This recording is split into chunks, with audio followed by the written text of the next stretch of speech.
네, 최경영의 최강시사 경제합시다. 월요일은 명쾌한 경제 이야기 해보고 있습니다. 오늘도 박정호 명지대학교 특임 교수 나와 계십니다. 안녕하세요. 예, 안녕하세요. 예, 오늘은 연금 이야기 해봐야 될 텐데요. 예, 이제 어느 순간인가 이게 연금 이야기가 너무 뻔한 얘기가 돼버렸죠. 그렇죠. 예. 예. 늘 똑같은 얘기입니다. 점점 더 고갈이 앞당겨지고 있고 이번 코로나19와 같은 한 번 더 경기 침체 비슷한 현상이 일어나고 나면 학기 출산율은 더 가속도로 떨어지고 그리고 경제 성장률은 또 저성장 기조가 더 고착화되고 가속화되고 그러다 보니까 국민연금의 고갈 속도가 조금 더 앞당겨지더라. 요게 하나고요. 예. 두 번째는 오늘 할 얘기가 많아서 그동안 루틴한 얘기는 다 해버리고 그렇죠. 시작을 하려고. 그렇죠.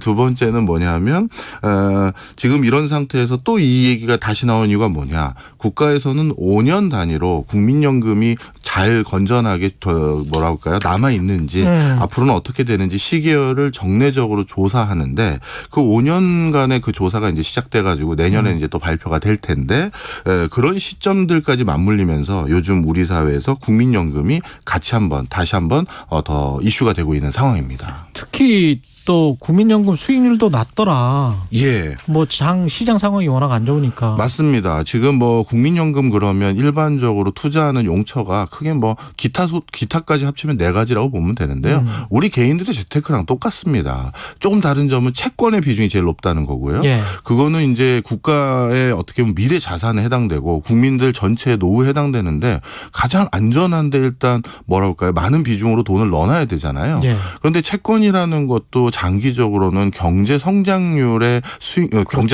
수익률이 맞물리다 보니까 이번에 아마 코로나19 지나고 나서 올해 내년 뭐 내후년까지 이어질지도 모르는 전 세계적인 경기 침체와 함께 우리나라가 또 저성장 기조로 더 가속화될 가능성이 많거든요. 그러면 2030년대 중반에서 2040년 되기 전에 경제 성장률이 0%가 되는데 지금도 국민연금 수익률이 낮아졌다고 했지만 30년대 중반 이후부터는 채권으로 인한 수익률은 거의 0에 가깝다고 봐야 되는 거거든요. 그러네. 그러면 더 낮아질 거고요. 그다음에 주식인데 주식이라는 거에 지금도 투자 비중이 정말 상상을 초월할 정도 높아요. 우리나라의 우량 기업들 중에서 2대 주주, 3대 주주가 다 국민연금입니다. 근데 여기에서 또 만약에 이제 투자 비중을 주식에 늘려라. 그러면 뭐 늘릴 수는 있겠죠. 그리고 그렇죠. 우리 주식 부양하는 데도 좀 도움이 될 수는 있습니다만 이거는 우리들이 재테크하는 수장과 우리들의 노후를 계란을 한 방울 위에 담는 거다 보니까 우리나라처럼 대외 개방도가 높고 수출 의존도가 높은 국가들은 한 번 외부에서 외풍이 불면 진짜 돈이 뭐 밀물 썰물처럼 들어왔다 나갔다 하거든요. 그렇죠. 그럴 때마다 주식시장으로 인해서 국민연금의 어떤 잔고와 우리 그 주머니의 잔고가 너무 크게 연동되다 보니까 이것도 옳은지가 의구심이에요. 그러네. 그다음에 이제 부동산인데 지금 부동산 같은 경우도 최근에는 좀 뭐랄까 부담감이 좀 있었어요. 국민연금이나 이제 공적 자금들이 같이 이게 투기 조성을 하면 안 된다라는 것도 있고 그리고 이제 해외 부동산 같은 경우도 있긴 있습니다. 상당히 있어요. 상당히 있어요. 네. 그런데 이제 이런 것들도 전반적으로 해외 부동산을 취득한 곳들이 어디냐면 우리보다 좀 더 먼저 발전을 했던 OECD 국가들인데 그렇죠. 그들 국가들도 이제 아주 핵심적인 지역을 말고는 점점 이제 부동산 시세가 이렇게 안정적이지 않는 기조로 바뀌어가고 있거든요. 그렇군요. 예, 국제적으로 이제 빈집 문제가 심각해지니까요. 그런 상황에서 한 곳에 많은 돈을 투자한 그런 형태의 부동산, 뭐 그런 형태로 이제 변경을 하다 보면 또 여기도 투자 비중을 늘릴 수가 없어요. 자, 그러니 우리가 국민연금의 잔고가 지금 2038년까지는 계속 돈이 늘 수밖에 없거든요. 2038년까지 1,000조 이상이 되는 거죠? 맞습니다. 예. 그러다 보니까 이러다 보면 안정적이고 또는 우량한데 돈을 넣은 거는 이미 다 늘 만큼 넣었고 예. 그러면 이제 돈을 넣을 데가 없다 보면 조금 덜 수익률이 나거나 덜 안정적이거나 덜 우량한 데 돈을 넣게 되고요. 아이고요. 그렇게 되면 이제 또 수익률이 이게 떨어질 수밖에 없는 요인 중에 하나로 작용하는 거죠. 오늘 특별히 개혁하실 부분은 어디에다 그러면 앞으로 투자해야 되지? 뭐 이 문제를 말씀하시려는 거예요? 뭐 이거는 진짜 네. 솔직히 답이 없는 상황입니다. 그렇죠. 그러다 보니까 네. 이제 그 지금 분위기는요. 국민연금 수익률을 어떻게 더 올려서 우리가 잔고가 메말아가는 걸 뒤로 연장한다. 이 논의는 사실 뭐 학자들 사이에서는 사실은 거의 안 하는 상황이에요. 물론 저희들이 답을 못 찾는다고 답이 없는 건 아닙니다만 네. 그래도 논의를 하는 가장 중추적인 핵심 축이 공부하신 분들이다 보니 그분들은 이건 쉽지 않은 거다라고 하고 일본이나 뭐 유럽의 많은 우리보다 먼저 국민연금을 개혁했던 나라들을 이제 반추해서 우리도 개혁을 하려는 그 부분인데 예. 여기에서 제가 좀 말씀드리고 싶은 게 있었어요. 예. 일본이나 뭐 유럽 같은 경우를 보고 그런 시기로 또는 그런 방식으로 국민연금 개혁안을 만들면 이번에 큰일 난다. 그 얘기가 제가 하고 싶은 얘기예요. 일본이나 유럽 방식은 국민연금 따라하지 말아라. 예, 그렇게 하면 안 된다는 건데요. 그 이유가 여러 가지가 있습니다. 첫 번째는 우리가 초고령화로 진입하는 속도가 전 세계에서 제일 빨라요. 그렇죠. 예. 그러다 보니까 지금 유럽과 일본이 했던 국민연금의 개혁 속도는 우리가 이미 문제가 코앞에 떨어진 발등에 불 떨어진 정도가 아니라 몸이 다 타버린 다음에 해결책이 나오는 수준밖에 안 돼요. 대표적으로 스웨덴 같은 경우 국민연금을 아주 전국적인 합의를 도출해서 개혁한 걸로 알려져서 그걸 많이 이제 성공 사례로 우리가 벤치마킹 하자고 하는데 예. 스웨덴은 국민연금을 전 사회에 동의 아래 개혁하기 위해서 동의가 잘 안 되니까요. 그렇죠. 그래서 15년이 걸려서 7개 정당이 모두 합의해서 국민연금이 개혁됐거든요.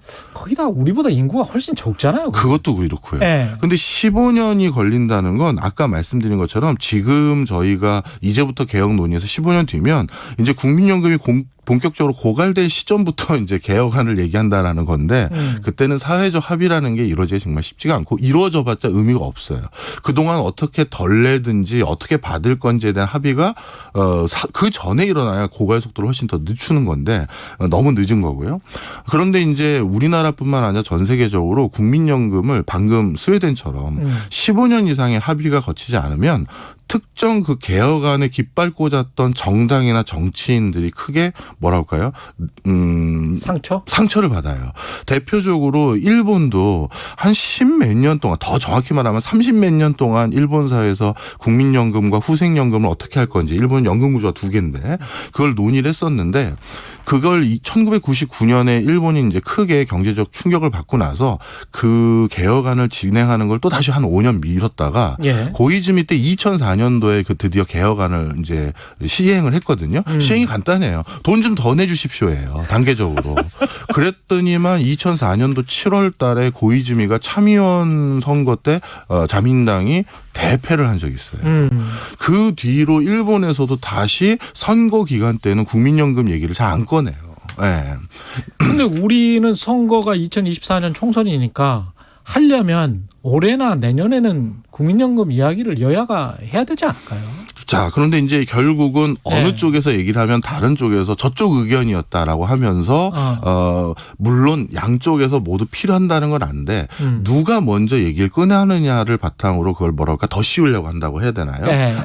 이런 움직임들이 전 세계적으로 많아요. 그러다 보니까 지금 우리가 아예 그러면 정치적으로 갑자기 대타협이 이루어진다. 저는 그런 걸 기대하는 건 너무 순진한 생각인 것 같고 네. 그렇다면 개혁안을 만들 때 늘상 지금도 몇 번의 계약을 우리가 했잖아요. 그런 게 아니라 성큼 큰 걸음을 걸어야 된다는 거예요. 한 번에? 한 번에.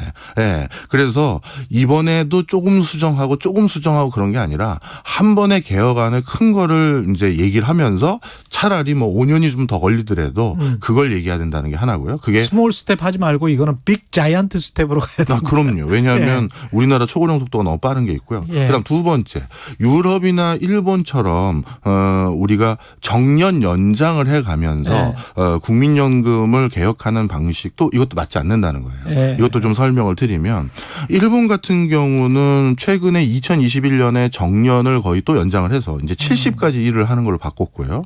유럽에서도 스웨덴 같은 경우 60세 이상의 무직자를 고용했었을 때 근로소득세를 그 사람이 내는 근로소득세에 준하는 것을 그 고용주에게 다 보조금으로 주기로 하고 또 추가적으로 초고령 그 무직자들을 더 고용했었을 때는 거기에 대한 인센티브를 더 주는 그런 제도들이 있어요. 그런데 이게 유럽에서 미국에서 일본에서 한다고 해서 이런 방식으로 저희가 정년을 연장하거나 고령 인력들을 채용하는 방식을 이번에 개혁안에 넣으면서 국민연금 고갈을 막는다고 한다면 이건 앞뒤가 안 맞는 게 우리나라는요 유럽의 이런 방식을 선호했던 뭐 스웨덴이나 이탈리아 또는 일본과는 산업구조가 전혀 달라요. 무슨 얘기냐. 방금 제가 말씀드렸던 대표적인 일본, 유럽에서는 이탈리아, 스웨덴 같은 경우는 부품, 소재, 기계장치가 메조리티인 산업군들을 가진 국가들이에요. 그렇죠. 근데 이런 방금 말씀드렸던 예전부터 우리가 뭐 육성해보자 했던 이 소부장, 이 소부장은 장인들의 인더스트리예요. 그렇죠. 그러니까 오랜 노하우로 뭐 예를 들어서 어떤 압력과 어떤 온도로 어떤 표면 처리를 했었을 때 그런 식으로 이 물건이 딱 나온다. 수십 년 걸리죠. 수십 년 걸려서 자기만 아는 공장장과 사장님만 아는 그래서 그 공장에 가면 여기는 관계자 외 출입 금지 이렇게 현판 붙어 있는 그런데요. 그런데 그런 데에서 초고령 사회까지 정년 연장해 주세요라고 하면 그래도 이게 통해요. 그렇겠습니다. 네. 네. 근데 우리나라는 주력 산업이 뭐냐 하면 반도체 디스플레이 뭐 ICT 전부 와해성 혁신을 기반으로 해서 30, 40대가 주력인 산업이에요. 그러다 보니까 우리나라는 전 세계에서 산업 현장에서 로봇 밀도 지수라는 게 있거든요. 예. 로봇 밀도 지수가 전 세계 1, 2등 하는 나라가 맞아요, 우리나라예요. 맞아요. 예. 네. 그러니까 이미 고령 인구를 정년을 연장해서 더 고용해 줄 수 있는 산업군이 없어요. 초고령 플러스 로봇 공정이 너무 많은 사회군요. 그렇죠. 그리고 지금도 자연 감소분 은퇴하는 사람을 말하는 그렇죠. 겁니다. 은퇴하고 나면 일정 부분이 쌓이면 요 공정 이제 자동화해도 돼 해서 자동화를 늘리고 있는 게 중견기업 이상의 추세인데 충분히 그렇게 할 수 있는. 네. 그런데 갑자기 초고령 인력을 더 고용해라. 이거는 어찌 보면 뭐 없는 거를 자꾸 강요하는 것밖에 안 되는 거예요.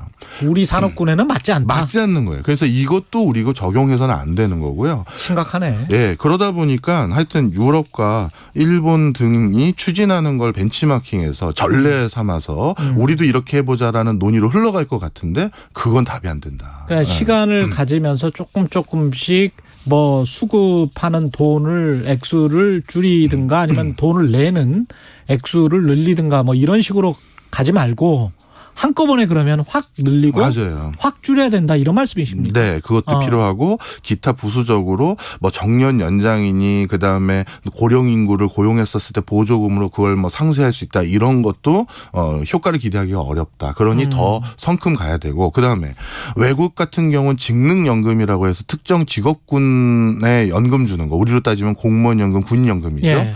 이런 것들을 통폐합하는 작업을 일본도 했었고 유럽도 많이 했었어요. 그러면 이번에도 이제 그걸 해야 되는데 이것도 그 특정 직업군의 반발이 뭐 정말 어마어마하거든요. 난리겠죠. 그럼 이게 네. 표 떨어지는 일이고 어찌 보면 박봉에 고생하시는 직업군들에 해당되는 것들이거든요. 그렇죠. 국민연금, 공무원연금. 그분들이 과연 쉽게 동의를 하시겠느냐. 그렇다면 어떤 형태로든 대안을 이제 같이 얘기를 하거나 실질적인 숫자를 가지고 얘기하면서 그분들에게도 뭔가 계획을 짜든지 플랜을 짤 수 그렇죠. 있게끔 해야지. 이제 정년 한 뭐 3, 4년, 5년 남긴 분에게 이제부터 갑자기 싹 바꿔서 전부 언제부터는 안 준다 이렇게 하면 안 되고 예. 제가 빅스텝이 필요한 이유가 대단히 개혁을 하려면 지금 논의하는 건 바로 한 뭐 6년이나 7년 뒤에 언제부터 하니 그럼 만약에 저 더 법안이 통과되면 내 연금도 내 노후도 이렇게 바뀔 수 있구나. 인생 설계를 할 수 있도록. 그렇죠. 그게 같이 필요한 거예요. 자금자금 바꾸는 것은 우리 흔히 자주 하는 냄비 속 개구리처럼 계속 고갈되는 것만 서로 조금 이제 폭탄 돌리게 하는 꼴밖에 잘못하면 따뜻한 줄 알았는데 네. 그렇게 하다가 죽을 수가 있다. 네, 맞습니다. 네. 예, 여기까지 듣겠습니다. 경제합시다. 명지대학교 박정호 특임 교수였습니다. 고맙습니다. 감사합니다. 이 시각 교통 상황입니다. 귀경